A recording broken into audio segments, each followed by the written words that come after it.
Aided schools ఉద్యోగ నియామక కార్యకలాపాలను ఆ యొక్క ఎడ్యుకేషన్ బోర్డు చైర్మన్ కరెస్పాండెంట్ సమక్షంలో నిర్వహించాల్సిన ఉద్యోగ కార్యకలాపాలను సస్పెండ్ అయిన కరెస్పాండెంట్ను కూర్చోబెట్టుకుని అర్హత పత్రాల తనిఖీ కార్యక్రమాన్ని చేపట్టిన వరలక్ష్మి తీవ్రంగా ఖండించిన బోర్డు ఎడ్యుకేషన్ చైర్మన్ కరెస్పాండెంట్.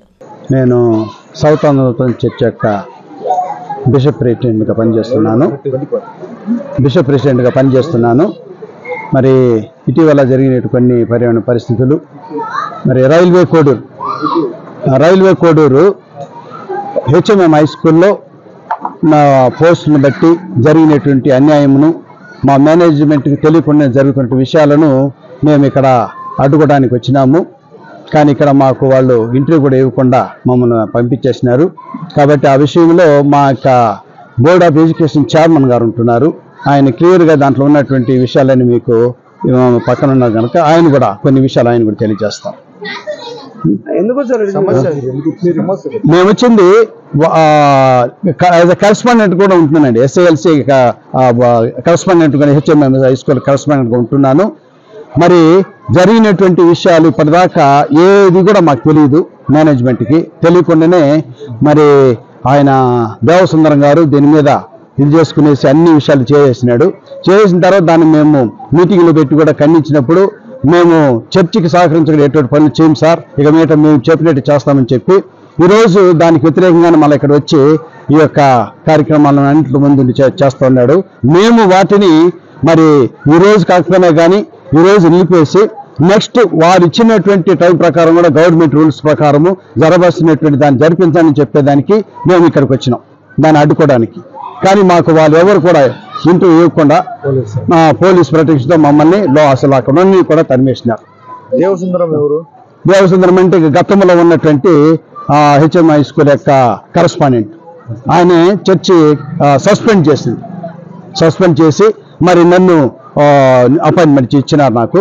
నేను ఈరోజు ఆ విషయంలో కూడా తీసుకొచ్చి వీళ్ళతో చెప్పి నేను కరెస్పాండెంట్ ఉన్నాను కనుక నా సమక్షంలో జరిపేదానికి నాకు టైం కూడా కావాలా, నేను ఇప్పుడే వచ్చినాను కాబట్టి మీరు టైం ఇచ్చి మరి దీన్ని యాజ్ గవర్నమెంట్ రూల్ ప్రకారం మొత్తం జరిపిస్తానని చెప్పి కోరడానికి వచ్చినాం. కానీ వారు ఏ విషయంలో కూడా మమ్మల్ని లోనికి రానికుండానే ఈ విధమైనటువంటి పనులు చేశారు. ముందు కాలంలో జాన్ ప్రభాకర్ గారికి కరెస్పాండెంట్ ఇచ్చి మళ్ళా దేవసుందరం గారికి ఇవ్వడంలో మీ ఒపీనియన్ చేశారంటారు? అంటే మాకు టర్మ్స్ ఉంటాయండి. ఇప్పుడు 4 years అట్లా ఉంటుంది. అమెండ్మెంట్ కాన్స్టిట్యూషన్ ప్రకారం అయితే 4 years వస్తుంది ఒక చైర్మన్కి. కొత్త కాన్స్టిట్యూషన్ అంటే అమెండ్మెంట్లో, పాత కాన్స్టిట్యూషన్ అయితే 2 years వస్తుంది. కాబట్టి ఇప్పుడు ఉన్నటువంటి దీంట్లో అమెండ్మెంట్లో ఉన్నాం కనుక న్యూ కాన్స్టిట్యూషన్ ప్రకారము 4 years ఉంటుంది. కాబట్టి ఆయనకి అయిపోయింది కాబట్టి ఈయనకి ఇచ్చినాం. కరెస్పాండెంట్ ఎప్పుడు సార్ సస్పెండ్ చేసి? సండే అండి. ఇక్కడ మాకు డిఓ దగ్గరికి పోయినాము, ఆయనకి రిప్రజెంటేషన్ ఇచ్చినాము, కలెక్టర్కి ఇచ్చినాము, తర్వాత వచ్చి ఆర్జేడీ ఆఫీస్కి వెళ్ళినారు, అక్కడికి ఇచ్చినారు, గ్రీవెన్స్ దీంతో సెల్ ఇచ్చినాము. స్పందించారు అంటే మా బోర్డ్ ఆఫ్ ఎడ్యుకేషన్ చైర్మన్ వాళ్ళు వెళ్ళారు. నేను ఈరోజు ఇక్కడికి వస్తున్నాను. అది జరిగినట్టు విషయము. కాబట్టి ఈ జరిగినట్టు అన్ని సోదరులకు అందరికి కూడా వందనాలు తెలియజేస్తున్నాను. నేను తిరుపతిలో చర్చ్ పాస్టర్గా పనిచేస్తూ మరి సౌత్ ఆంధ్ర లూథరన్ చర్చ్ తరఫున బోర్డ్ ఆఫ్ ఎడ్యుకేషన్ చైర్మన్గా నేను ఎలక్ట్ చేయబడ్డాను లాస్ట్ మంత్ 29th. మరి ఈ 29th నుండి జరిగినటువంటి ఇన్సిడెంట్స్ చూసినప్పుడు ఈ వేకెన్సీస్ ఏర్పడిన తర్వాత ఈ వేకెన్సీస్ ఫిలప్మెంట్ విషయంలో దానికి అడ్వర్టైజ్ చేయాల్సినటువంటి అధికారం కానివ్వండి, తర్వాత నోటిఫికేషన్ చేయడము, అప్లికేషన్స్ రిసీవ్ చేయడము, ఆ రిసీవ్ చేసినటువంటి అప్లికేషన్స్ డిఓ ఆఫీస్ గారికి పంపడము, ఇవన్నీ కూడా మా సొసైటీస్ యాక్ట్ కింద 150 years చరిత్ర కలిగినటువంటి చరిత్రలో ఎప్పుడు కూడా బోర్డ్ ఆఫ్ ఎడ్యుకేషన్ చైర్మనే చేస్తూ వచ్చేవారు. మా చేత నియమించబడినటువంటి కరస్పాండెంట్ అనేటటువంటి ఆయన he's under the control of board of education chairman.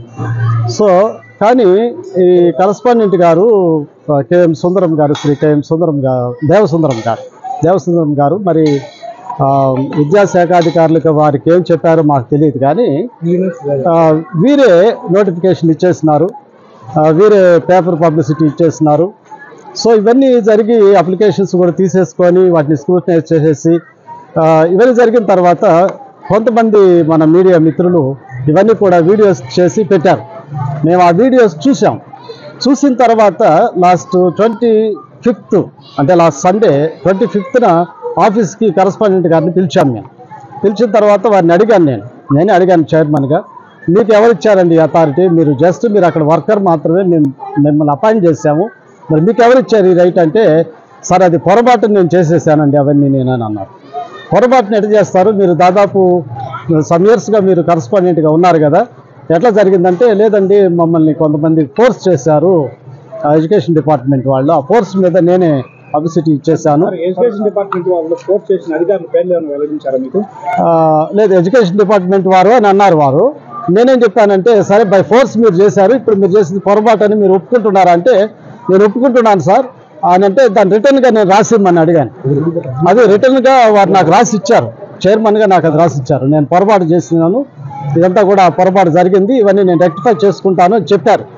చెప్పిన తర్వాత ఇమ్మీడియట్గా ఏం చేశామంటే, సరే మిమ్మల్ని సస్పెండ్ చేస్తున్నాము, బట్ మీరు నాతో కూడా రండి, ఇవన్నీ కూడా తీసుకొని జరిగినటువంటి పొరపాట్లన్నీ కూడా నేను వారి దృష్టికి తీసుకెళ్తే వాళ్ళు ఏం కోరుతామంటే, మీరు మాకు ఆఫ్టర్ లాంగ్ టైం మీరు మాకు 10 పోస్టులు మీరు ఇచ్చారు, చాలా సంతోషము, బట్ అవి ప్రాసెస్ ప్రకారం చేయండి, మేనేజ్మెంట్ని పెట్టుకోండి, తర్వాత బోర్డ్ ఆఫ్ ఎడ్యుకేషన్ చైర్మన్ని పెట్టుకోండి. రెండోది ఏంటంటే, మన గవర్నమెంట్ 1994 జీవో నంబర్ 1 ప్రకారము సెలక్షన్ కమిటీ 5 మెంబర్స్ ఉండాలి, అది జీవోలో ఉంది. ఆ జీవో నేను మీకు కాపీస్ ఇస్తాను. ఆ జీవోలో సెలక్షన్ కమిటీలో ఫస్ట్ మెంబర్ ఎవరంటే బోర్డ్ ఆఫ్ ఎడ్యుకేషన్ చైర్మన్. కాబట్టి నేను దానిలో ఉండాలి, కరస్పాండెంట్ ఉంటాడు, హెడ్ మాస్టర్ ఉంటాడు, 2 టీచర్స్ ఉంటారు, దానికి సంబంధించిన సబ్జెక్ట్ టీచర్స్ ఉంటారు. వీళ్ళందరినీ పెట్టుకొని గవర్నమెంట్ వారు జరిపించాలి అన్నటువంటిది నా అప్పీల్. ఇవన్నీ కూడా రెడీ చేసుకొని నేను నిన్నటి దినాన ఈరోజు ఇంటర్వ్యూస్ కాబట్టి నిన్నే నేను డిఓ గారిని కలిశాను, ఆర్జేడీ గారిని కలిశాను, కలెక్టర్ గారికి స్పందనలో ఇచ్చాను నేను ఈ రిక్వెస్ట్లన్నీ కూడా. నాతో పాటు ఈ సస్పెండ్ అయినటువంటి కరస్పాండెంట్ కేఎం దేవసుందరం గారు నాతో కూడా ఉన్నారు. నిన్నంతా నాతో కూడా అన్ని ఆఫీసులకు తిరిగారు. ఆయన కూడా నేను ఆయన చూపించాను, పత్రికా విలేకరులకి నేను ఈరోజు ప్రజాశక్తిలో కూడా వచ్చింది, వాళ్ళందరికీ ఇదేనండి కరస్పాండెంట్ ఈయన చేసింది ఫాల్ట్ అంతా కూడా చెప్పాను. ఆయన కూడా యాక్సెప్ట్ చేశారు, దాన్ని పత్రికలు విలేకరు ముందు యాక్సెప్ట్ చేశారు, నాతో పాటు అన్ని ఆఫీసులకు వచ్చాడు. నేను కోరేది ఏంటంటే, ఈరోజు కూడా నేను వచ్చినటువంటి అప్పీల్ ఏంటంటే, దయచేసి ట్రాన్స్పరెంట్గా దీన్ని మనం చేద్దాం. ఇది మా మేనేజ్మెంట్ది కాబట్టి మమ్మల్ని పెట్టుకొని ఎవరినో ఒకరిని పెట్టుకొని మీరు చేయండి. రెండోది ఏంటంటే, ఆ పోస్టుల విషయంలో కూడా అది చర్చి ఇన్స్టిట్యూషన్ కాబట్టి కనీసం కొన్ని అయినా క్రిస్టియన్స్ కూడా కొన్ని మీరు అలాట్ చేస్తే బాగుంటుంది అన్నటువంటిది మా అప్పీల్. మేమేమంటున్నామంటే, దీన్ని రద్దు చేయండి అని మేము అంటలేదు, రీషెడ్యూల్ చేద్దాం. జీవో నంబర్ 1 గవర్నమెంట్ ఆర్డర్ ప్రకారము కమిటీ వేద్దాం, ఆ కమిటీనే సెలెక్ట్ చేస్తారు అనే అప్పీల్ ఇవ్వడానికి నిన్న అందరికి ఇచ్చాము, కలెక్టర్ గారికి అందరికి ఇచ్చేసాము. ఒక deputy education officer Varalakshmi madam గారు లేరు, వారు ఈరోజు ఉంటారు రండి అని చెప్పారు వాళ్ళ ఆఫీసులో, అందుకని ఈరోజు వచ్చాం మేడం గారిని కలవడానికి, అప్పీల్ ఇవ్వడానికి. ఆయన మరి కేఎం సుందరం గారు సస్పెండ్ అయినారు, కొత్తగా ఇప్పుడు బిషప్ గారిని కరస్పాండెంట్గా పెట్టాము మేము, వారిని పెట్టుకొని మీరు జరిపించండి. ఎడ్యుకేషన్ బోర్డు చైర్మన్గా నేను ఉంటాను, ట్రాన్స్పరెంట్గా చేద్దాం. ఎందుకంటే దీని మీద మీడియాలో చాలా వస్తున్నాయి, దీనిలో మేనేజ్మెంట్ కూడా ఇన్వాల్వ్ అయ్యి ఈ ముడుపులు తీసుకున్నారన్నటువంటి చెడ్డ పేరు మాకు వద్దు, మాకు అవసరం లేదు, మా మీద వచ్చినట్టు బ్లేమ్ రాకుండా చూసుకోవాలన్నటువంటిది మా ప్రయత్నం. మేము దీనిలో ఇన్వాల్వ్ కాలేదు అనేటటువంటిది. ఎందుకంటే లాస్ట్ ఒక మీడియా మిత్రుడు, మీ పేరు మాకు తెలియదు సార్, దానిలో మేడం గారు మీతో ఏం చెప్పారంటే, ఇదంతా మేనేజ్మెంట్ విషయం, మాకు సంబంధం లేదు, వాళ్ళు చూసుకోవాలి, వాళ్ళు తప్పు అన్నారు. కానీ మేమేమంటున్నామంటే, మాకు సంబంధం లేదు, ఇది మేము ప్రూవ్ చేసుకోవాలి. రెండవది మేము దానిలో ఉండాలి, ఎందుకంటే బిల్డింగ్స్ మావి మేము ఇచ్చాం. మా బిల్డింగ్స్లో జరిగేటటువంటి మా స్కూల్లో మా ప్రమేయం లేకుండా మీరు ఇంటర్వ్యూస్ జరపడం అనేటటువంటిది అన్యాయం. కాబట్టి రీషెడ్యూల్ చేయండి, ఇంకో 10 days పొడిగించండి. నేను అకార్డింగ్ మై కాన్స్టిట్యూషన్ నేను నోటిఫికేషన్ ఇస్తాను, మీరు ఇచ్చేదానికి లేదు, మా స్కూల్లో నేను ఇస్తాను, ఇచ్చి మరలా ఇప్పుడు ఒక 10 పోస్టులు అంటే 250 అప్లికేషన్స్ ఎట్ వస్తాయి సార్, కనీసం వేలల్లో రావాలి. 250 అప్లికేషన్ 270 అప్లికేషన్స్ ఎట్లా వస్తాయి? ఆ 270 అప్లికేషన్స్లో కూడా ఈరోజు 10 మెంబర్స్కే కాల్ లెటర్స్ వెళ్ళాయి.